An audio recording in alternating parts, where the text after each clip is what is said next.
Welcome back to another episode of Beer, Bacon, and Bros. We're wrapping up the night with a little Spider-Man talk. And Spider-Man No Way Home is coming out next Friday the 17th.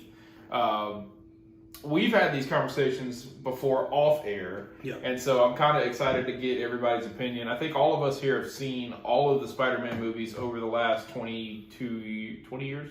I guess it's 20 years. And it's almost 20 years back because Toby's was out. 2000 now. Yeah. 2000? Yeah. So, somewhere in that time frame. So, Tobey Maguire, Andrew Garfield. Yeah, I was about to say McFarlane. I don't know why I was going to say that. Andrew Garfield and now Tom Holland. Who is the best Spider-Man of the three? That's tough. I'm gonna say flat out that I think it's Tom Holland, and it's not.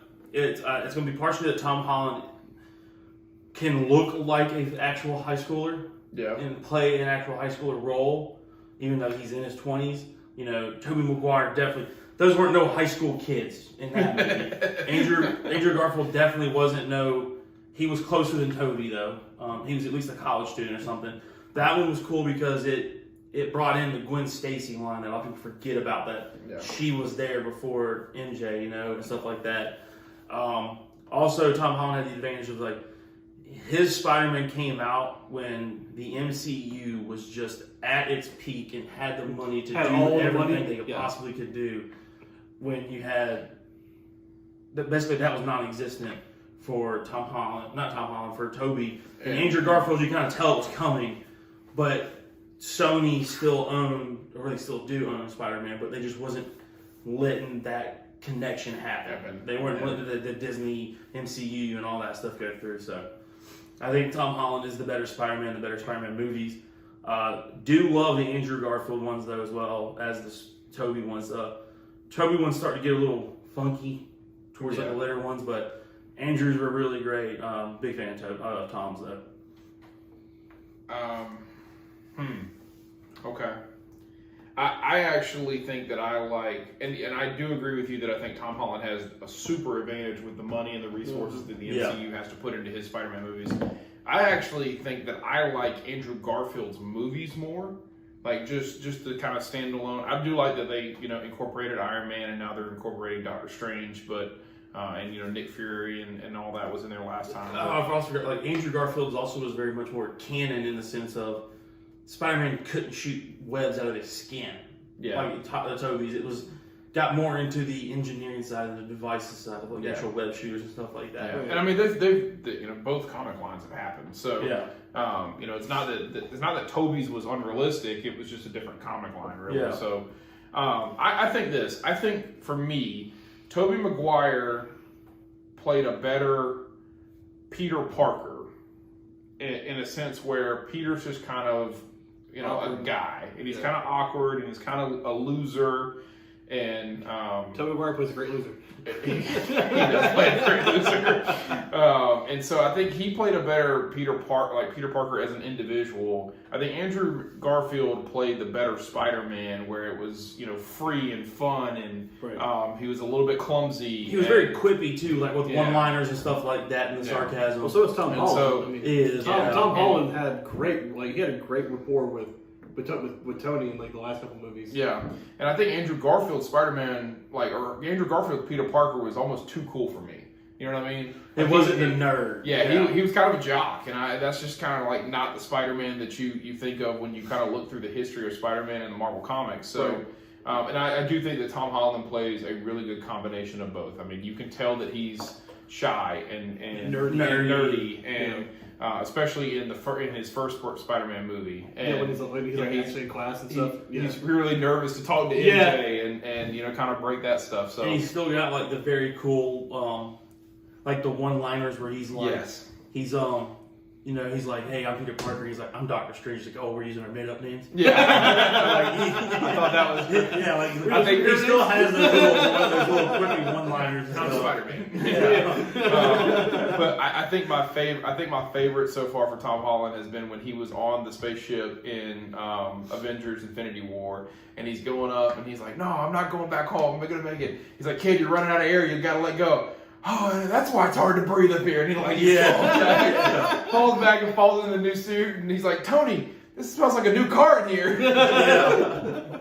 I mean, it's just, I do agree with you. I think Tom Holland probably plays the perfect between the two blends, but I think, I really always thought that Tobey played the better Peter Parker, Andrew played the better Spider-Man, and now Tom's just done a great job with it. Yes, I'd agree with that. I think I mean, for me personally, Tobey Maguire was probably my favorite at the time, just because that was, when those came out, I was in high school, so it kind of fell into the line of where I was at at that point in time too. So, but yeah, I mean, in those movies, I mean, yeah, they did get kind of like weird towards the end, but I mean, they were still very good movies as far as what they were and what they had to work with during the time.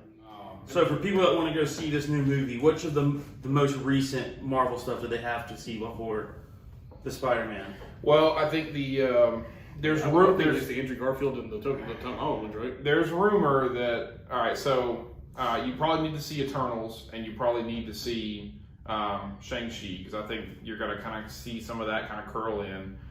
You definitely need to have seen Endgame, obviously, because you're playing after that. You're into the even the previous Spider-Man actually played right after Endgame with Tony's death. But I mean, you need to kind of be up to date on that. There's rumor that there's going to be a Spider-Man appearance in Hawkeye next Wednesday on the Hawkeye series, and so it would be a couple days right before the movie comes out. So if I would be safe, I would be caught up on Hawkeye, because I do think you might see an appearance there. But you probably need to see Eternals, because I personally haven't seen Eternals. I'm seeing it on Friday. So, but I think that's probably going to be the next movie that's going to have probably that that Spider-Man, that end credits scene that kind of rolls into Spider-Man, probably. Okay. So, but yeah, I'm excited because I'm hoping, it's rumored, nothing's really been confirmed yet, but I got a feeling that you're going to see all three Spider-Mans in Spider-Man. And we know Marvel's really good at keeping things under wraps. Oh, 100%. So good at it. Yeah. Now that they got a way to duct tape Tom Holland's mouth shut. Yeah, there's got to be a way. I don't see this movie happening without all three Spider-Men showing up in the same scene. Yeah. I think that battle, like we've seen it in the trailer, the battle scene where the Sinister Six are up there, and it looks like Tom Holland's just kind of taking them on.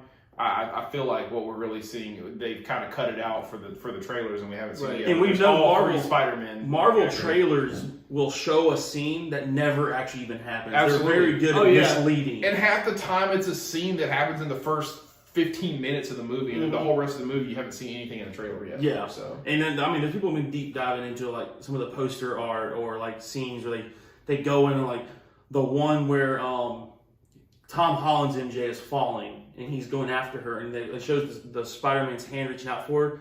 People actually examined that hand and the design and the suit, and they were like, "That's Andrew Garfield trying to save the other MJ." Yeah, because it matches the Garfield Spider-Man suit almost exactly. So yeah. people were like, but it also could be Marvel just saying like, "Hey, look at this in the trailer." Sight, not in the movie. I know. MJ may never even follow the movie. So. I know. God, it would be so that would be so crazy that it would line up perfectly. Marvel would just do it perfectly if it really is Andrew Garfield Spider-Man that's kind of he's saving Tom Holland's MJ. Yeah. He doesn't want him to go through the pain that he went through. Yeah, because he lost Gwen falling like that. He doesn't want to lose. That was the roughest. I mean, that shook me when I was young. Oh, when she died, I was like, you're watching, you're like, this is Spider-Man. We just watched this girl just get smacked on the concrete. Yeah, what is this? Yeah. So, yeah. Oh, sorry, you haven't seen it. Sorry. Well, you know what? You're responsible. After 10 years, you don't get a clause in that anymore. No, you should have seen it by now. So, all right. Well, that is our take on Spider-Man. Let us know who you think is the best Spider-Man, or your thoughts on the previous three Spider-Man trilogies. And as always, like, comment, subscribe, and make sure you follow us on social medias as well. Beer_bacon_bros on Instagram, or Beer, Bacon, and Bros on Facebook. See you next time.